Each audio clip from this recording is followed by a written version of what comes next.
اعوذ باللہ من الشیطان الرجیم بسم اللہ الرحمن الرحیم الحمدللہ رب العالمین الصلاۃ والسلام علی سید الانبیاء والمرسلین وآلہ الطیبین الطاہرین المعصومین قال رسول اللہ صلی اللہ علیہ وآلہ وسلم ان الحسین مصباح الہدی و سفینۃ النجات۔ محمد و آل محمد کی ذات پر تلاوت کر صلوات۔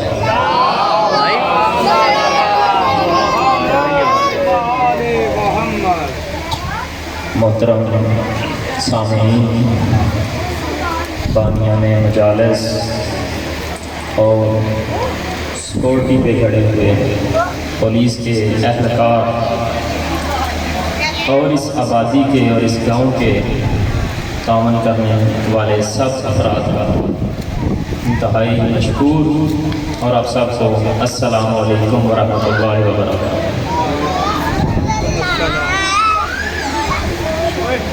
آپ کے سامنے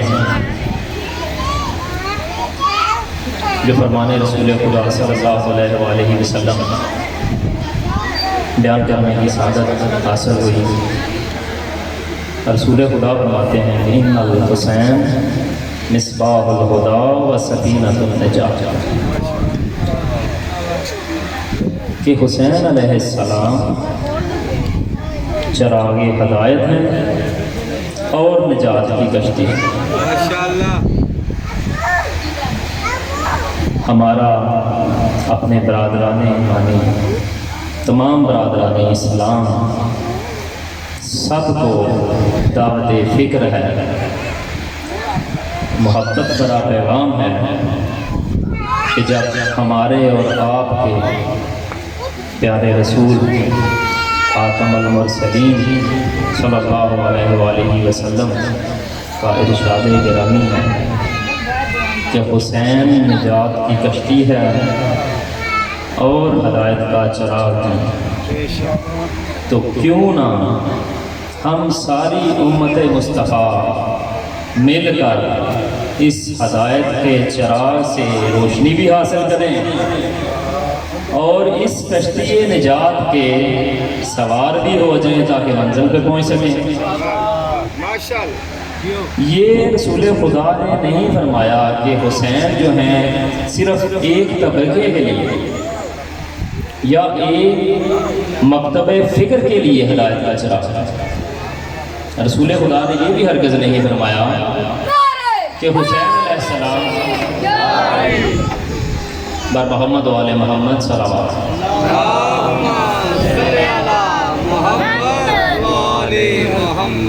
بار دیگر صلوات۔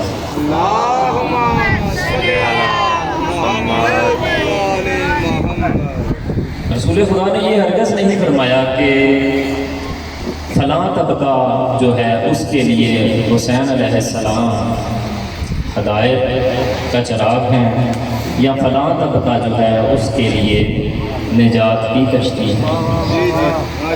رسول خدا نے عموماً ہر کلمہ گو کو، ہر اہل قبلہ کو، محمد رسول اللہ پڑھنے والوں کو، توحید کا اقرار کرنے والوں کو، بلکہ میں یوں کہوں کہ رسول خدا نے تمام بنی نوح انسان کو یہ فرمایا کہ آپ سب کی ہدایت کے لیے، آپ تمام لوگوں کی ہدایت کے لیے حسین نجات کی کشتی بھی ہیں اور ہدایت کا چراغ بھی ہے۔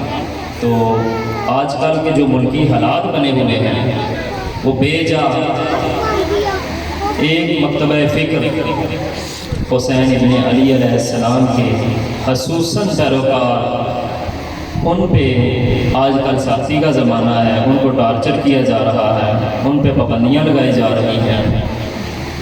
جب رسول خدا کا اتنا واضح پیغام موجود ہے تو آپ آئیں، یہ سب لوگوں کے لیے بچھی ہوئی ہے، یہ کسی ایک مکتبہ فکر کے لیے نہیں، اس صف کے در تمام لوگوں کے لیے کھلا ہے، یہ امت مسلمہ کی نجات کا ذریعہ ہے۔ کیونکہ حسین علیہ السلام کا ذکر نجات بھی ہے اور ہدایت بھی ہے۔ ہم یہ ہرگز نہیں چاہتے کہ ایک مکتبہ فکر ہی صرف ہدایت کا ہے۔ اللہ اکبر، یا رسول اللہ، یا رسول اللہ، یا علی۔ تو معزز سامعین و اہل علاقہ، آپ سب سے انتہائی مؤدبانہ گزارش ہے کہ یہ جو بانیان یہ صفِ ماتم، یہ صفِ عزا، یہ ذکر محمد و آل محمد کا انتظام کرتے ہیں، یہ آپ کے لیے بھی ہے۔ آپ اپنا تعلق جو ہے اس کا اظہار کریں۔ آپ رسول خدا کے غلام ہیں اور یہ رسول خدا کے نواسے کا صفِ عزا ہے، تو آپ اس میں شرکت فرمائیں۔ یہ سارے برادران آپ کو محبت بھی دیں گے اور آپ سے زیادہ پیار بھی کریں گے۔ تو ہم اور ہمارے علماء اکرام، ان کے تو واضح طور پہ یہ ارشادات موجود ہیں۔ ہمارے رہبر معظم فرماتے ہیں کہ آپ لوگ ہاتھ باندھنے پر اور ہاتھ کھولنے پر لڑ رہے ہیں۔ رہبر معظم سید علی خامنئی رہبر تشیع فرماتے ہیں کہ آپ لوگ اس دور میں ہاتھ باندھنے اور ہاتھ کھولنے پر لڑ رہے ہیں، جبکہ آپ کا دشمن آپ کے ہاتھ کاٹنے کے چکر میں ہے۔ لہٰذا حسینی بنے، بابصیرت بنے، دشمن کی چال کو وہ رد کرتے ہوئے آپ اس صف پہ اکٹھے ہو جائیں۔ آپ یقین مانیں کہ جو مسلمین کے دشمن ہیں ان کی سب سے بڑی شکست یہ ہے کہ ادھر تمام مکتبہ فکر کے لوگ ایک جگہ اکٹھے ہوں اور ذکر محمد و آل محمد سنیں۔ دشمن کی یہ سازش کو ناکام کرنے کے لیے ہم سب کو چاہیے کہ مل بیٹھ کر ذکر محمد و آل محمد کریں۔ تو دشمنان اسلام کی نابودی کے لیے بلند تر صلوات۔ اللہم صلی علی محمد و آل محمد۔ میں اب آپ کے سامنے انتہائی مختصر پیغام جو رسول خدا کا ہے اور جو خدا تعالیٰ کا ہے، میں وہ پہنچانے کی کوشش کروں گا ایک طالب علمانہ طریقے سے۔ آپ حوصلہ افزائی فرمائیں گے۔ محمد و آل محمد بلند تر صلوات۔ اللہم صلی علی محمد و آل محمد۔ قال اللہ تعالیٰ فی قرآنہ المجید و فرقانہ الحمید قل لا اسألکم علیہ اجرا الا المودۃ فی القربى بلند تر صلوات۔ اللہم صلی علی محمد و آل محمد۔ اللہ تبارک و تعالیٰ وہ اپنی کتاب میں فرماتے ہیں، اس کتاب میں جس میں کوئی شک کا گنجائش نہیں، اس کتاب میں جس کی حفاظت کا ذمہ خدا تعالیٰ نے خود لیا ہوا، اس کتاب میں جس میں باطل نہ آگے سے گھس سکتا ہے نہ پیچھے سے گھس سکتا ہے، جو کامل و اکمل کتاب ہے، جس میں تحریف کی ذرا بھر گنجائش نہیں، اور یہ جس شخصیت پہ اتری ہے وہ شخصیت ہے زبان وحی۔ آپ کے لب مبارک نہیں کھلتے جب تک کہ اللہ کا حکم نہ ہو۔ تو خدا تعالیٰ کیا فرماتے ہیں؟ خدا فرماتا ہے کہ اے محبوب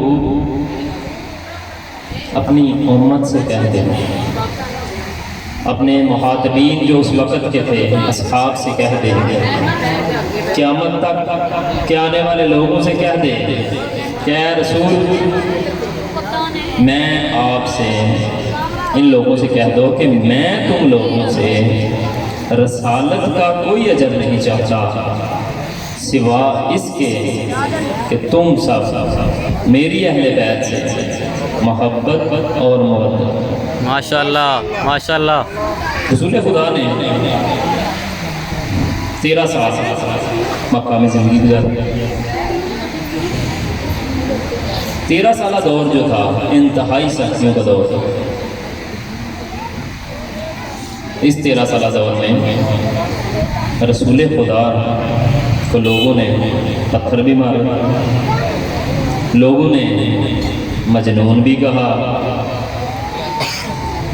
بچوں کو رسالت مآب کے پیچھے لگایا تاکہ ان کو دیوانہ کہیں، پتھر ماریں، حتیٰ کہ رسول خدا کو اتنا مجبور کیا اور آپ کے صحابہ کو اتنا مجبور کیا کہ آپ 3 سال کا شب ابی طالب میں گوشہ نشین ہو گئے جبرن، لوگوں نے بائیکاٹ کر دیا۔ تو یہ سب سختیاں، یہ صحبتیں، آخر ان کی وجہ کیا تھی؟ ایک سوال تو ہے، رسول خدا کیا کام کرنا چاہتے تھے جس کی وجہ سے یہ 13 سالہ سختیوں کا دور آپ نے برداشت کیا؟ بڑی عظیم قربانیاں ہیں۔ رسول خدا کعبہ میں نماز پڑھ رہے ہوتے، مشرکین مکہ آپ پر اوجڑی پھینکتے تھے۔ یہ بہت بڑی توہین ہے۔ اگر ہم میں سے کسی کے ساتھ یہ ہو تو ہم سب میں سے نہیں یار یہ مت۔ اور یہ سب ہو کس کے ساتھ رہا ہے؟ جو وجہ ہے تخلیق کائنات، جس کے سبب یہ کائنات بنائی گئی، یہ اس کے ساتھ ہوا۔ اور وہ کیوں برداشت کرتا؟ کیونکہ رسول خدا چاہتے ہیں کہ امت نجات پا جائے، کیونکہ امت نجات پا جائے۔ آپ نجات کے رستے ہموار کر رہے تھے، اور جب بھی کوئی نجات کا رستہ ہموار کرنے کی کوشش کرتا ہے تو مشرکین مکہ اور ان کے پیروکار آج کے دور میں ان کے راستے میں بہت بڑی رکاوٹ ہوتے ہیں۔ لہٰذا رسول خدا نے اتنی صحبتیں برداشت کرنے کے بعد آخری سال میں جناب ابو طالب علیہ السلام ان کی وفات ہو گئی۔ ام المومنین حضرت خدیجہ الکبریٰ سلام اللہ علیہا، اللہم صلی علی محمد وآل محمد، آپ کی رحمت ہو گئی۔ اس کے بعد رسول خدا کو اس طرح کی پروٹیکشن، اس طرح کی حفاظت جو کہ ابو طالب علیہ السلام کر رہے تھے وہ میسر نہ تھی۔ اللہ کا حکم ہوا کہ اے محبوب اب ہجرت کر چلا۔ تو رسالت مآب نے 13 سالہ مکی دور، نبوت کا دور، اس کے بعد آپ نے ہجرت کی مدینہ ہی طرف۔ جب آپ مدینہ کی طرف ہجرت کرتے ہیں تو تمام لوگ جانتے ہیں کہ رسول خدا نے ہجرت کس انداز میں کی، کس حال میں کی۔ اور اگر میرے اور آپ کے پیارے آقا نے ہجرت بھی کی تو آپ کی اور ہماری تمام ملت کی نجات کے لیے۔ جب رسول خدا مکہ کو چھوڑ کے نکل رہے تھے تو ایک دفعہ پلٹ کے کعبہ کی طرف دیکھا، ایک دفعہ پلٹ کے کعبہ کی طرف دیکھا اور دیکھ کے کہتے ہیں اے کعبہ، اے مکہ، مجھے تو بڑا عزیز ہے، مجھے تو بڑا عزیز ہے، لیکن میں کیا کروں کہ تیرے بشندے مجھے ادھر رہنے نہیں دیتے۔ اچھا کیوں نہیں رہنے دیتے؟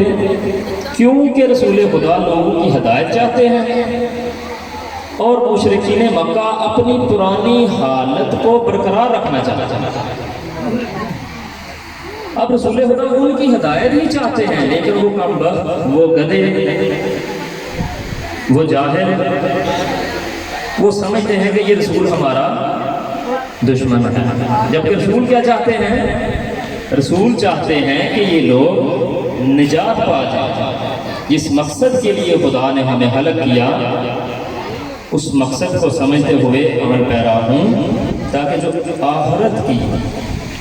جو آخرت کی نعمتیں ہیں، جو کہ جنت کی نعمت ہے، اس سے یہ استفادہ ہوتا ہے۔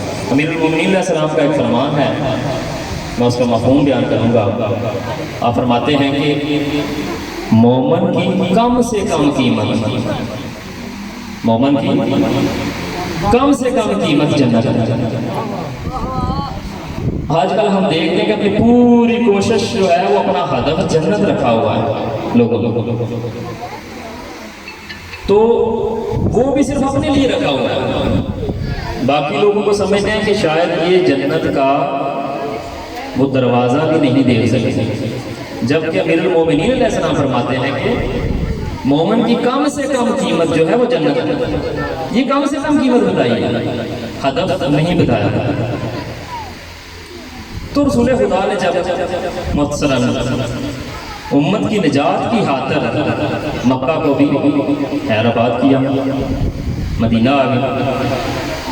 اب مدینہ میں جب آگے مشرکین مکہ نے دیکھا کہ یہ اس کو تو ہم نے ادھر سے نکالا تھا، بڑی چالیں چل کے، بڑی سیاست کر کے، بڑی مشکل سے، تو اس نے تو جا کے ادھر وہ ایک لشکر تیار کر لیا، اس کے اصحاب جو ہیں وہ اس کے ساتھی بن گئے، اس کے بالوں پر بن گئے، لہٰذا ہم تو چاہتے تھے اسے پست کرنا، لیکن وہ تو ادھر بڑے شان و شوکت کے ساتھ اس نے ایک ریاست قائم کر دی، لہٰذا ان کو اب یہ بات جو ہے وہ بالکل برداشت نہیں تھی۔ انہوں نے پلان کیا کہ ان کو مدینہ میں جا کے اب گھیر دیں۔ یہ مشرکین مکہ نے کیا پلان کیا کہ ان کو جا کے مدینہ میں پکڑ دیں۔ آپ مومنین پریشان نہ ہوا کریں، یہ مشرکین مکہ کی پرانی عادت ہے، یہ مومنین کو پریشان کرتے ہیں۔ یا علی، اور جب مشرکین مکہ کی یہ پلاننگ ہو رہی ہوتی ہے تو ادھر خدا بھی کوئی پلان کر رہا ہوتا، اور یہ ہرگز نہیں سمجھتے اور نہ ہی سمجھ سکتے ہیں۔ خدا کہتا ہے ایک تدبیر، ایک چال تم چلتے ہو اور ایک تدبیر ہماری ہوتی ہے، اور ہمیشہ خدا کی تدبیر ہی غالب ہوتی ہے۔ بے شک ان کا پلان تھا کہ ان پہ حملہ کرتے ہیں، ابھی وہ چند مٹھی بھر ہیں اور وہ منتشر ہو جائیں گے اور رسول خدا پہ قابو پا کے ان کا کام جو ہے وہ تمام کریں گے۔ لیکن وہ بھول گئے تھے کہ رسول خدا اکیلے نہیں، رسول خدا کو اللہ نے ایک مددگار بھی دیا ہوا ہے، وہ مددگار جس کا نام علی ابن ابی طالب ہے۔ ادھر یہ پلان کر کے نکلے، ادھر رسول خدا کو جب خبر ہوئی انہوں نے مدینہ میں حملے کی کوشش کی ہے یا حملے کی چکر میں آئے ہیں، تو رسول خدا بھی اپنے جو 313 جان نصارہ صحاب کے ساتھ باہر نکلے، مدینہ چھوڑا، بدر کے مقام پہ آئے۔ جب بدر کے مقام پہ آئے تو ادھر سے مشرکین مکہ بھی آئے، ہزاروں کا لشکر، ادھر 313 تھے۔ رسول خدا مصلی عبادت پہ گئے، یا علی بر محمد و آل محمد صلوات،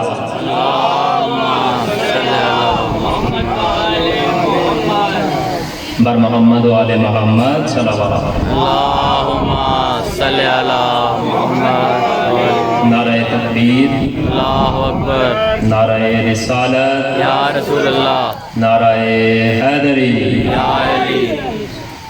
تو المختصر رسول خدا وہ مٹھی پر لشکر لے کے خدا کے توکل پہ نکلے،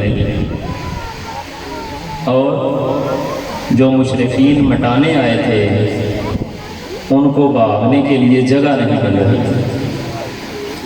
وہ پوچھتے تھے جب کہ یار تم کیوں بھاگے ہو، ہم تو اتنے زیادہ تھے، کہتے تھے میرے پیچھے علی تھا۔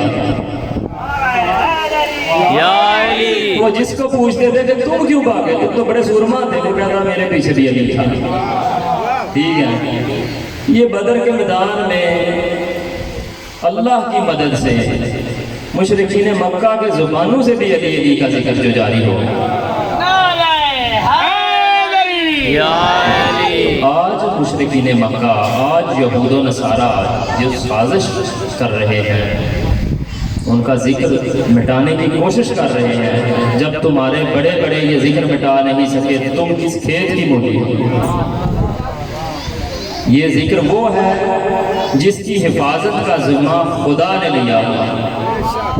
یہ پیار و محبت کا مذہب ہے, یہ امن کا درس دیتا ہے, یہ اپنے مسلمین مومنین بھائیوں کی نجات کی عزا ہے, صف عزا ہے. ہم سب کو دعوت فکر دیتے ہیں کہ اس عزا میں آئیں, اور جس رسول نے بدر, احد, خندق, خیبر اور یہ ساری جنگیں لڑی, اور جس میں انتہائی مختصر کر رہا ہوں کیونکہ ہمارے پاس وقت انتہائی کم ہے, میں آپ کو خلاصہ بیان کرتا ہوں کہ اس میں آپ نے اپنے انتہائی حاضر عزیز چچا سید الشہداء اصحابی رسول جناب حمزہ, جن کا لقب سید الشہداء ہے, امام علی مقام امام حسین علیہ السلام سے پہلے سید الشہداء کا لقب جو جناب امیر حمزہ کا تھا. آپ کے اتنے شفیق چچا, آپ نے ان کی بھی قربانی دی, اپنے اصحاب کی قربانیاں دی, صرف اس لیے کہ یہ لوگ نجات پا جائیں. اچھا, جب سارے معاملات کرتے کرتے قربانیاں دیتے دیتے اپنے آخری مراحل تک پہنچے تو خدا کا حکم آیا. جب لوگ پچھلے انبیاء کو پوچھتے تھے کہ آپ نے ہماری اتنی خدمت کی, ہمیں بتائیں, ہمارے لائق کوئی خدمت ہو تو آپ بتائیں. تو اس دفعہ خدا تعالیٰ نے خود کہا, اے محبوب ان لوگوں سے کہتے ہیں کہ اگر تم چاہتے ہو کہ میری رسالت کا کوئی اجر ادا کرنا, اگر تم چاہتے ہو کہ میری رسالت کا اجر ادا کرو تو میں تم سے ایک ریکوائر کرتا ہوں. مجھے تم سے ایک چیز چاہیے. کس سے؟ کیا اس دور کے لوگوں کو؟ کیا صرف وہ اس وقت کے صحابہ کو کہا؟ کیا قرآن صرف اس دور کے لیے تھا؟ یہ قیامت تک کے لیے کتاب ہے, اور رسول خدا نے قیامت تک کے لوگوں کو فرمایا اگر کوئی بندہ یہ چاہتا ہے کہ میری ان صحبتوں, میری ان تکلیفوں اور جو میں نے مشکلات اٹھائی آپ لوگوں کو ہدایت کا راستہ بتانے کے لیے, جو میں نے مشکلات سہی, اگر آپ چاہتے ہو کہ اس کا کوئی حق ادا کرو, وہ تو تم کر نہیں سکتے. لہٰذا ایک صورت ضرور ہے, وہ جو خدا نے فرمائی ہے کہ میرے اہل بیت سے محبت اور مودت کرو. میرے اہل بیت سے مودت, ہم رسول اللہ سے عشق رکھنے والے اور دعویٰ کرنے والے تمام برادران اسلام جو ہمارے نفس ہیں, جو ہماری جانیں ہیں, جو ہمارے بھائی ہیں, ہم ان کو دعوت فکر دیتے ہیں کہ رسول خدا نے کہا ہے کہ اگر تم رسالت کا اجر دینا چاہتے ہو تو میری اہل بیت سے محبت اور مودت کرو. اب مودت کا تقاضا یہ ہے کہ اگر اہل بیت خوش ہوں تو آپ بھی خوش ہو. اگر اہل بیت خوش ہوں, ان کے گھر میں خوشی ہو تو مسلمان کو خوش ہونا چاہیے, اور اگر اہل بیت کے گھر میں غم ہو تو کلمہ پڑھنے والوں کو غمگین ہونا چاہیے. یہ مودت کا تقاضا. لہٰذا اس کو فرقہ وارانہ یا مسلکانہ رنگ ہرگز نہ دیا کریں. یہ قرآن کا وعدہ ہے. قرآن ہم سے ریکوائر کر رہا ہے کہ ہم مودت آل محمد رکھیں. رسول خدا کو پوچھا گیا کہ یا رسول اللہ وہ کون لوگ ہیں جن کی مودت ہم سب پہ واجب ہے؟ قرآن میں جن کی مودت کا ذکر ہے آپ نے فرمایا وہ علی ہیں, وہ علی ہیں, وہ فاطمہ ہیں, وہ حسن ہیں, وہ حسین ہیں. ان سب کی مودت جو ہے وہ آپ لوگوں پہ واجب ہے. اب حیرانگی کی بات ہے, جو رسول نے مانگا, جو قرآن نے تقاضا کیا, وہ تو ہم ادا کر نہیں رہے. الٹا جو مودت آل محمد کا دم کرتے ہوئے خوشی اور غم مناتے ہیں, ہم ان کے راستوں میں روڑے اٹکاتے ہیں. ہمیں چاہیے پیار بانٹیں, ہمیں چاہیے رسول خدا کو دیکھتے ہوئے, آپ کے فرمان کو دیکھتے ہوئے اس امر کی طرف اپنی فکر کو لائیں اور تمام مسلمین مل بیٹھ کر مودت آل محمد ادا کرنے کی کوشش کریں.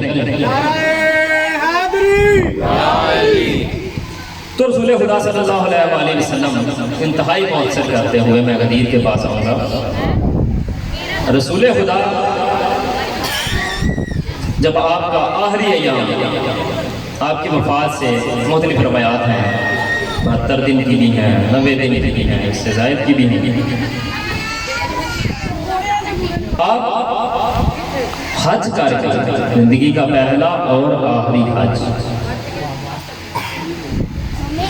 کر کے واپس آ رہے ہیں۔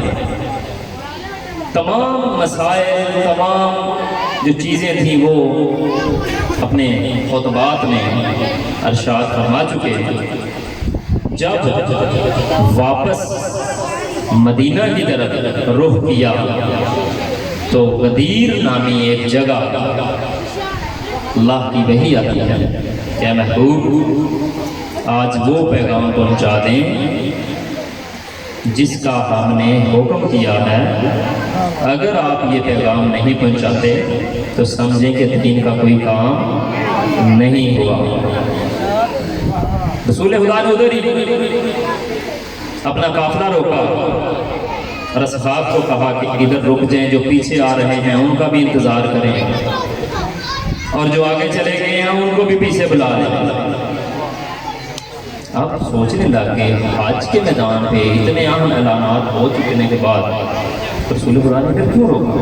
جب تجسس بڑھتا گیا، لوگ اکٹھے ہوتے گئے، آپ نے ممبر بنوایا، فلانوں کا ممبر بنوایا، اس کے اوپر گئے، ممبر پہ جا کے دوبارہ سے خدا کی حمد کی اور لوگوں کو کہا، المختصر بیان کروں گا مفہوم میں، کہ اے لوگوں، کیا میں نے خدا کا حکم آپ لوگوں تک پہنچایا؟ خدا بے شک ہم نے پہنچا دیا جیسے خدا نے کہا تھا۔ آپ نے فرمایا، اے لوگوں، اے اصحاب، کیا تم مجھے اپنی جانوں سے، اپنے نفسوں سے زیادہ عزیز رکھتے ہو؟ انہوں نے کہا، بے شک یا رسول اللہ، ہمارے ماں باپ آپ کا کیوں کہا؟ آپ ہمیں اپنے نفسوں سے، اپنی جانوں سے، ہر چیز سے بڑھ کے عزیز ہیں۔ جب یہ ساری گواہیاں لے چکے تو رسول خدا نے فرمایا، آگاہ ہو جاؤ، یہ کہہ کے امیر المومنین علی ابن ابی طالب علیہ السلام کو منبر پہ بلایا اور آپ کا ہاتھ پکڑ کر فرمایا۔ یہ ہم اکثر نا حدیث سنتے ہیں، اس کا پس منظر نہیں جانتے، ہر بندے کی زبان پہ ہے۔ وہ کیا فرمان، من کنت مولا ہو فہذا علی مولا، کہ جس کا میں مولا ہوں اس کے یہ علی مولا ہے۔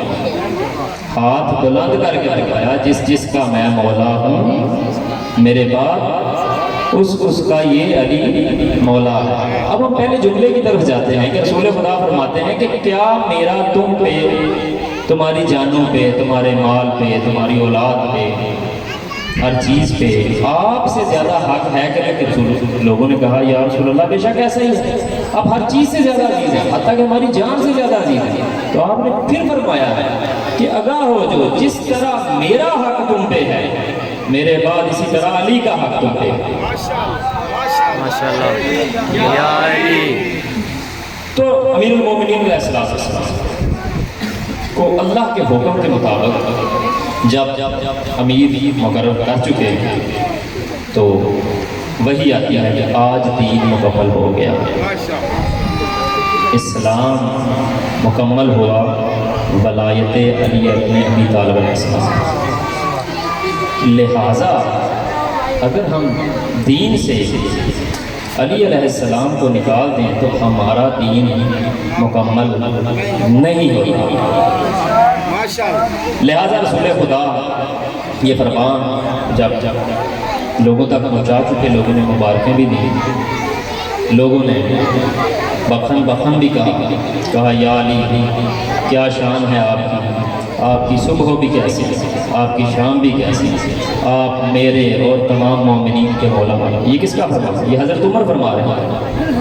آپ فرما رہے ہیں، یا علی آپ میرے اور تمام مومنین کے مولا بن گئے، مبارکباد۔ لہٰذا آج کے مسلمین کو بھی اس بات پر ہرگز اعتراض نہیں ہونا چاہیے کہ ہم محمد و آل محمد کی خوشی کرتے ہیں یا غم کرتے ہیں. ہم اصل میں مودت آل محمد ادا کرتے ہیں. ہم قرآن کے حکم کے مطابق چلتے ہوئے حق ادا کرنے کی کوشش کرتے ہیں. حق ادا نہیں ہوتا. اسی ہدایت کو بچانے کے لیے